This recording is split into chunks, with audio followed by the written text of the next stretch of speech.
Now, your ABC 7 First Alert weather forecast with meteorologist John Scalzi. So we're looking at current air temperature of 78 degrees with a dew point value of 76. We have a 93% relative humidity and a heat index coming in at 81. That heat index will be soaring up to about 100 later on this afternoon because the dew point value is going to remain high, and we're just not going to get a lot of cooling showers around today. As we move through the morning hours into the afternoon, I think we'll be pretty much rain-free most everywhere. As we head into the second half of the afternoon, showers will start to form in inland areas, and then they'll gradually drift back to the coast, riding on this easterly wind, this light easterly wind, as our sea breeze kind of collapses. Got a few showers out in Gulf waters, even a thunderstorm or two out there. Again, those are not going to drift our way. Those stay out in the Gulf till they just basically die out there. We have quiet conditions for your morning commute on all area arteries, north and south, east and west. Everything looks fine. As we head into the afternoon, I think that easterly wind will become fairly established. It'll be, generally speaking, out of the southeast. And I think it'll be light enough that a sea breeze will build and move a good distance inland. So our showers and thunderstorms will probably start kind of blossoming as you head into Hardee and DeSoto.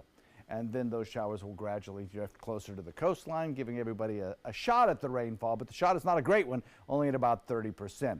The high pressure ridge will continue providing us with this east or southeast wind, I think, for the next several days. And because it's light, there may be some random motion in some of those showers that develop inland, and there could be some slower moving storms. So if you happen to be under one of them, you could get a fair amount of rain.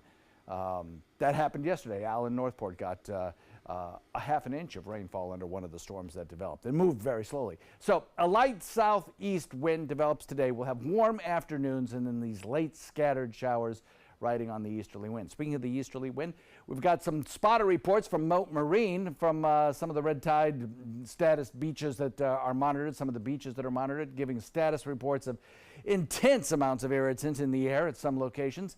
And other locations, moderate amounts, only a few low amounts. That wind will again be shifting west this afternoon close to the coast with a sea breeze. And all of these values will be updated for our noon show as the Mote Marine spotters start filing their reports at around 10 or 11 o'clock this morning. Futurecast shows those showers building in inland areas, and then with a slow drift to the coastline, we'll give everyone about a 30% chance of the storms. You notice there's just not many of them around, and then as we head into the evening hours, everything kind of fades away and we're left with a pretty quiet overnight. Tropics look good, I'm glad to tell you.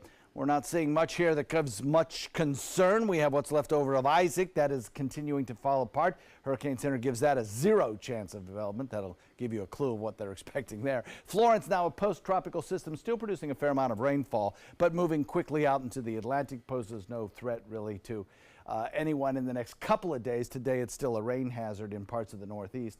And then again, we have Joyce continuing to lift away, not posing a threat to anyone really. A southeast wind switches to the west in the afternoon, close to the coast at about 10 knots. Nice day for boating.